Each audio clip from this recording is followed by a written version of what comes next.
Hi everyone, my name is Rachel and welcome to the French Seams. Thanks so much for joining me again for another video. Today is a Friday Sews video, so as always a huge thank you to Jen from Today and Jen Sewingham for setting up this fabulous Friday Sews hashtag where we can talk about what we have been sewing, what we're going to be sewing and a little bit of life as well. So thank you to anybody who's watched any of my previous videos. I put out a Friday Sews video a couple of weeks ago before we went on our holidays, but more on that in a minute. And then last week when I was on holidays, I put out the neck binding tutorial. So if you've been watching my videos for any length of time, I talk about binding a neckline on jersey tops all the time. And I really wanted to put out a tutorial about it because I do get asked about it quite a bit. So I was delighted to publish that, and thank you so much for all the lovely feedback I got on it. And I really hope you give it a go and I hope you find it useful. So there was a few questions I did get asked on it, and apologies if I didn't answer them directly in the video. A few people asked why you just bind the back of a top. Basically it's because so you can still get it over your head, because you still need the stretch at the front. Then also people asked about what thread I used, what needle I use. So I just use a regular jersey needle, and then for the thread I just use Gutermann Sew All thread. So a few people asked about Maraflex. I don't tend to use Maraflex thread a huge amount. I do find it useful sometimes. It's basically thread with a little bit of stretch in it, so you don't have to do say a twin needle or stuff. I tend to prefer the look of a twin needle if I'm finishing say the cuff or a hem of a garment, but for the neckline I just use regular Sew All thread and I just lengthen my stitch ever so slightly. So to do this line of stitching at the front, it's perfectly fine to use Sew All thread. Lengthening the stitch gives you a little bit of stretch anyway, but of course feel free to use Maraflex on the front of the neckline. Absolutely, it will give a beautiful finish. On the back neckline, again, I just use Sew All thread because that doesn't necessarily have to stretch, especially if you're using a woven, where are my words today? A woven binding, it doesn't need to stretch anyway. So jersey needle, I just use Sew All thread, lengthen the stitch, and then the back just so you can get the garment on over your head. If it is a garment that has a very wide neckline, then you probably could get away with binding the whole neckline, but it's like caveat, you still need to get it on. So there were the questions from that video, and thank you so much to everybody who's watched it. Today I am actually wearing one of the garments that I bound in that video, so I'll pop in a picture here.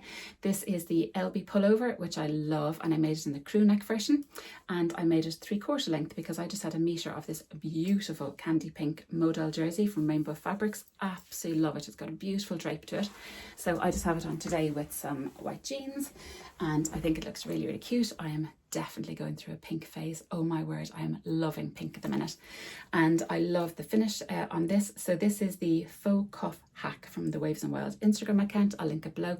Basically how to do a cuff when you don't have a specific cuff piece, which I found really useful, and I got a 3/4 length garment out of a metre fabric, which is just wonderful. So yeah, absolutely love this, absolutely love it. So that was all about the videos over the past few weeks. So a little bit of life to start off with. So we've just back from our family holiday, which was lovely. We go to the same place all the time. The boys love it. It's a kind of seaside village. I absolutely love it, and we just have a really nice time. The weather wasn't great, I'm not going to lie. I've been talking about the weather since about May, that it hasn't been summer weather, and it definitely hasn't been summer weather. Of course, now it's almost September and the schools have gone back. The sun is out every single day, but such is life. So we can enjoy a little bit of sunshine. Hopefully this weekend it's meant to be nice. But the weather when we were on holidays was very mixed. Some very rainy days. Some days where it didn't rain, the bar was set quite low, and the sun did make a small appearance, but it still was not warm. It was about kind of 16 degrees, whatever that is in Fahrenheit. So it was kind of a shorts and rain jacket kind of holiday. So as usual, I completely overpacked. I brought way too many clothes for myself and for the boys. We ended up basically in the same pair of shorts and raincoats for the whole thing. So I found my new swan shorts that I made recently in stretch cotton from Rainbow Fabrics. I did a hack of the Helen's Closet Arden pants into shorts. They were fabulous. Absolutely loved how they came out. Next year I'm going to make, I'd say, about 3 pairs of them. They were just brilliant. Then I also wore the Love and Oceans Kai shorts that I made last summer in a lovely green linen that I got from Beyond the Pink Door. I wore them all the time as well. I wore this an awful lot. I used my tote pack every single day. It was brilliant. It fit so much, and yes, Mr. French Seams did wear it occasionally. My older boy loved wearing it converted to a backpack. He said that was just magic, which of course it is. That's beautiful prawn lobster fabric from Fabric Romance, so I found that really useful. I wore hoodies an awful lot. I have the lovely pink hoodie with the flamingo. That is the Hot Coffee Waves and Wild hoodie. Wore that an awful lot as well. And then I also have a Hot Coffee in green that I wore an awful lot as well. The lovely beach coverall that I made in the beautiful blue stripe fabric, the Soraya robe that I wanted to wear as a beach cover-up, it was not beach cover-up weather. My beach cover-up was my raincoat, so there's no way I was wearing a little floaty robe. But maybe next year, maybe next year. But basically the shorts came in handy because I was paddling every single day with the boys, but it was still quite cold. So yeah, I think next year I will kind of reevaluate my packing and now realise what I really need on a kind of beach, small children, not great weather holiday. But it was really, really nice to get away. It really was. And I ate all the seafood, drank all the wine, and it was just wonderful. But anyway, we're back to reality now. Older French seams have started back to school, and so yeah, normality has resumed, but that's okay, that's okay. One good thing actually about September is that I'm starting my new quilting course. So I did manage to get, I was going to say tickets, thinking of Oasis. I did manage to get a space on the quilting course that's starting. I think is it 2 or 3 weeks time it's starting up. So really looking forward to that. I did the patchwork course earlier in the year, the beginner one, and now I've got a place on the intermediate course, the intermediate patchwork, which I'm really, really looking forward to. So expect more quilting and patchwork updates over the next few weeks. So it was a bit of a holiday update. Oh yes, on holiday I mentioned that I was going to bring a bit of hand sewing, which I loved doing. So I brought little hexies and I got relatively far. I managed to do maybe one little flower every night, and this is what it looks like so far. So you can see my dangly bit at the end. So I really enjoyed doing this. It was just a lovely little craft to do in the evenings. No idea what I'm going to do with this, what I'm going to turn it into, but it was a lovely little craft to do every evening, just kind of watching TV with my husband. And I loved doing it. And yeah, it's just a really pretty little thing to do. And I wonder, could I turn it into some sort of bag or something? Yeah, not quite sure, but it's really, really nice. So thank you again to Breeder for the lovely fabric for that. So that was about it for my holiday. So I have had some very happy posts recently. One of those is, you know how I love my labels, Cozy Club Handmade. When the lovely Rachel put up on Instagram that she had pumpkin labels, I just had to get them. There was no way I wasn't going to get them. I just adore autumn. It's my favourite season, probably from spending a lot of time in New England in an earlier life. But I just loved these pumpkin ones. Aren't they just gorgeous? So on one side it says sweeter than pumpkin pie, and on the other side it says stay cozy, with little hot chocolates and drinks and stuff. I just think they are just gorgeous. I could not leave them be. So I got a little pack of those, and I'm really looking forward to putting them in little autumnal makes. Older French Seams has already started talking about Halloween costumes, so more on that later. Apologies. Then nothing that arrived is my Specky Seamstress Bias Binding Appreciation Box. So these were waiting for me when I got home, and these are little sunshines, and I think they are just gorgeous. So I'm really looking forward to putting them into something really cute in the next coming weeks as well. I've got a frog in my throat today, apologies. I did get some lovely fabric. So this is the most beautiful Indian block print fabric. So I'd never worked or never handled Indian block print fabric before, so I wasn't quite sure what to expect. There was a great episode on the Love to Sew podcast about Indian block print, about what you can do with it, and it is just gorgeous. So can you guess what colour I got? I got pink and green. Isn't this just beautiful? It is gorgeous. So it's quite fine, quite delicate, but it does have a lovely drape to it. So does it go this way? I think so. So I think it is just gorgeous, and I think I'm going to make a little blouse out of this. So I need your help. I think I might make a little Donny shirt out of this. I think it'd be lovely. But then I was also half considering the fleur top. So I've made 2 fleur dresses, but I'm thinking of making a peplum top. I haven't had a peplum top for years and years, but I think it could look quite nice with a pair of dark jeans. So let me know what you think on this. I think it's absolutely beautiful. So I got this from Rainbow Fabrics, and to mention that starting today, Rainbow Fabrics have a 50% off end of summer sale. So I'll pop a little picture here, so be sure to check it out. Some amazing bargains there. I'll put my code across the top, so be sure to use this code, and I get a small commission based on that. So my code across here is Rachel !VIP. Rachel is RACHAEL. So definitely check out Rainbow Fabrics. Absolutely beautiful fabric, including, I think they have some of this still left online as well. Absolutely gorgeous, beautiful. So that's one thing that arrived as well. I had been working on a little secret project. Can't really talk about that for the minute. Hopefully over the next few weeks I'll talk more about that, but love doing that. So yes, what have I been sewing? So I have been sewing a little bit, and I shall show you here. So on Sunday week, is Dublin Afternoon Tea Vintage Frocktails. I cannot wait. It's going to be brilliant. So it's run by the Crafty Studio, the lovely Anne-Marie. So she was also one of the organisers of Dublin Frocktails last year. So she's organising this amazing afternoon tea vintage frocktails where we meet in the Crafty Studio shop, and then we go on a vintage tea bus. We do a little tour around Dublin, have a few catwalks. It's going to be so much fun. So I came back from holidays saying, I need to make my dress. I need to make my dress. Ensuing panic. Anyway, I got my dress made up. Almost. So, as it falls off the hanger, apologies. I wanted to make the Betty dress from Sew Over It, because of the kind of vintage inspired look. And then the lovely Anna, Missy Maswell, spotted this gingham fabric in the Crafty Studio, and how cute is this? So total Barbie vibes. So I made up the Betty dress. So this is it. It's almost done. I just have to put in the zip and I just have to hem it. So what I did was I made a size 10 grading to a size 12. The size 10 is actually smaller than my bust measurements, but I thought it'd be okay. But actually, when I tried this on and kind of basted the back, I think I need to take off about this much on each side. So it came up very, very big, and I'm not quite sure why. But even despite taking out that amount on the back, I think the side seams are still going to sit in a relatively okay place. So I just have to be very clever now with how I put in the zip. I think I might have to take out a good chunk out of the back. What I did do is I fully lined it. So it comes with a pattern piece for an all-in-one facing, but I wanted to fully line it because this fabric is quite sheer. So what I did was I literally just made 2 fronts and 2 backs basically, and I just did all the darts. There's 12 darts, and then just put it on. And they have a brilliant technique about how to put in an all-in-one facing, so you don't get any so it's all enclosed on the shoulders and everything. Is lovely. And then what I did was I kind of did a kind of burrito on the waist seam through here, so you can see this is open slightly at the side, so there's no raw edges on the inside as well. I think it looks really, really pretty. You can see kind of how sheer this is, but I will wear a slip. So this is all fully lined, got a cute little label. Is that from Little Rosy Cheeks and Beyond the Pink Door? I think the cat's whisker is really, really cute. So I just have to put in a zip and hem it, and then I'm pretty much done.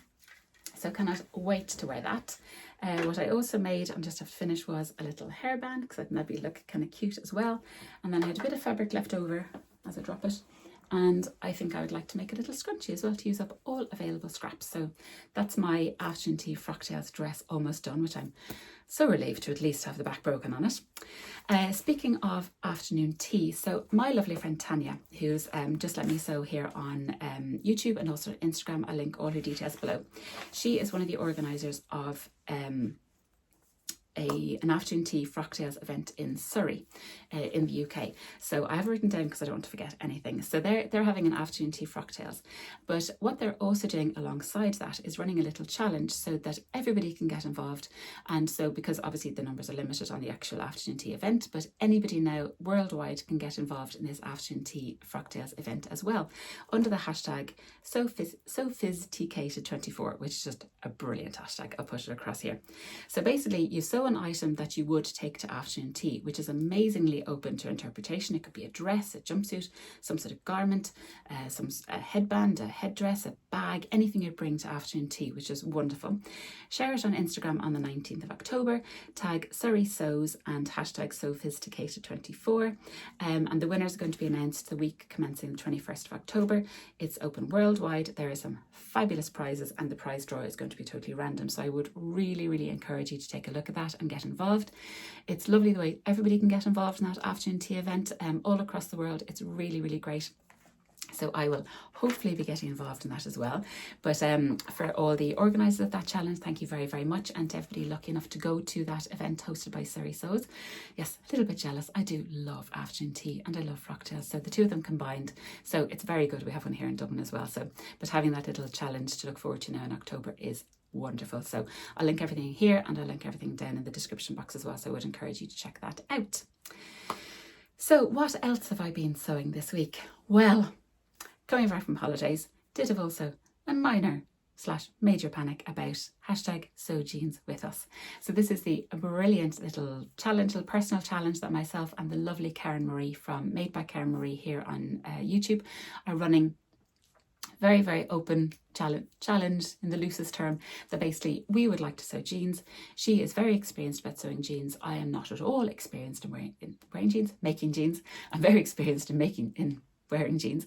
But we wanted to challenge each other. She's going to do a more kind of like get the fit really, really good on hers. I'm basically going to say, can I sew a pair of jeans?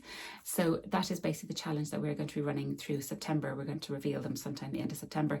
There's no prizes, nothing like that. It's basically just, if you ever have thought about making jeans, now is your chance to kind of get a bit of encouragement for us and share your progress as well. And then hopefully we can all end up with a lovely pair of jeans. So I have started. So basically I cut these out last night, and I have never been so invested and so exact with my cutting ever. Usually I'm a little bit slapped at, a little bit haphazard with my cutting, you know, the grains and kind of squeezing stuff out and playing pattern Tetris and all that kind of good stuff. Last night I was military. I had out on the landing here, which is a big space, I had my cutting mat, I had my quilting ruler, everything lined up on the grain, measured everything. And I had little pattern weights. Can you see them? My little pattern weights are little kind of knights helmets. So I had them all laid out on a pattern piece. Of course, my two boys came thundering up the stairs. Mummy, mummy, mummy, pick them all up. I said, no, don't touch everything. Everything is perfectly on grain. So they're like, what are you doing? I was like, well, I'm making jeans. And they kind of looked at me. They're like, okay, fair enough. So I got everything cut out. I was so precise. I have never been that precise. And then last night I started them, and I have what kind of looks like the front of a pair of jeans. Whether or not they fit is an entirely separate debate, but I will show you my ash jeans, and this is what they look like. They look kind of like a pair of jeans, don't they? The top stitching is approximate at best, but it's my first pair, my first trial. Of course I decided to go with obscenely contrasting top stitching, but anyway, I just want to see could I do it. And this is the front of the pair of jeans. The top stitching around here is absolutely dire, but if somebody notices the top stitching here on my jeans, then they are standing way too close. So these are the front of them. I've got the rest of them all cut out. So basically what I have left to do is the back pockets, the back, the waistband, the back yoke, the belt loops, all that good stuff. But they look kind of like a pair of jeans. They have a zip. The zip actually works. Yes, the instructions on these jeans are brilliant. Absolutely brilliant. It tells you, you know, your seam allowance at each stage. It tells you your regular stitch, top stitch, regular thread, top stitching thread. Absolutely brilliant. So if I can spin you around, maybe I can. This is my setup. So one of the tips I got was to use two machines. Genius. So I have my Juki. Oops. My Juki, which has my top stitching thread in it. Then I have my iron, obviously. I have my old brother machine, which has just regular thread. And then if I can spin you around again, I have my overlocker with navy thread. So that's a little peek. So I have everything set up. Got better. Apologies for making you seasick. I have everything set up. So I have my top stitching, I have my regular thread, which is really great. The only thing I need to swap out is feet. So the feet I have fit both my brother and my Juki, which is brilliant, and I just have to swap out between a regular foot, zipper foot, and then I use a 1/4 inch foot as well, which has been really, really useful. So I just have to swap between those. I also need to bring up an extension cable because I have 2 sockets and then 3 machines, and then if I plug in my iron, and then I've also got my computer as well, so I'm plugging between them. But that's made life much easier, so thank you very much for that tip. 1, about keeping everything on grain, and 2, about using 2 machines. It's made a world of difference. So these are a definite WIP. So I have 2 projects ongoing at the same time, which is very unlike me. If I'm watching some people's videos about their work in progress, oh dear. I only have 1 project usually on the go at the same time. So these are my jeans, and I cannot wait to finish them. I would love to finish them ahead of, or over the weekend, hopefully. And then hopefully I will show you next week my pair of jeans. So regarding sizing, I made a straight size 14. I just said, look, I'm just going to make them. I'm just going to see how they go. I didn't add any length. They're drafted for 5'9", which is wonderful because I'm 5'9". I'm making view A, which is a slim leg. And yes, I made a straight size 14. I fall exactly between a size 12 and a size 14. So basically I should make a size 13. So my waist is 31, my hips are 41, and literally a 12 is a 30 and a 40, and a 14 is a 32 and a 42. So I'm hoping, I did a stretch test on these, and it's meant to have between 15 and 20% stretch. Initially I thought I had about 15, but now working with it, it feels a bit more. So It could work out, it might not work out. I got this fabric from Dreesenstoffen purely because they had the exact same fabric in a load of different colours. So if this works out, I know I can then make loads of different jeans in different colours. I know exactly the weight, exactly the stretch percentage. That was my thought process. So I'm hoping it works out. I just made a straight size 14 and we all hope for the best. So I'm hoping that if they do end up too big or too small, I can take them in using the side seams. She said, hopefully. So delighted with these. I love the instructions and the methodical way you do it, and yeah, I'm just really enjoying it. It's so far out of my comfort zone, but I am loving it. So this week, if I get incredibly discouraged with those, there's threads everywhere, I also cut out a little project. So this is beautiful viscose fabric from Rainbow Fabrics again, absolutely gorgeous, and I've got an indigo skirt cut out, and that is the free pattern from Mood Fabrics, and it's a little bias cut skirt. I made one just after Christmas in a blue satin, but I thought if I get totally disenchanted with the jeans, then I can just whip up a little skirt and make me feel slightly better. But this is a little project that I want to get going on as well, so more on that over the next few weeks. Oh yes, I did find actually in the Beyond the Pink Door advent calendar a couple of years ago, I got some jeans buttons, which is brilliant, so I have them to hand, which is great. So I think that is everything that I want to talk to you about today. Thank you very much for coming back and listening to my random ramblings again for another week. I hope you're all well. I hope you're getting time for some lovely sewing. Please let me know in the description box what you're working on, if you have any more tips for my jeans. But I shall leave it there for now. I hope you all have a lovely weekend, and if you like this video, I would love it if you would give me a thumbs up, and please consider subscribing. I would love it. I hope you all have a lovely weekend, and if you have any comments on anything, please leave me a comment in the comment box below. I love hearing from you, and I will come back to you very soon with another video. Take care, everyone. Bye.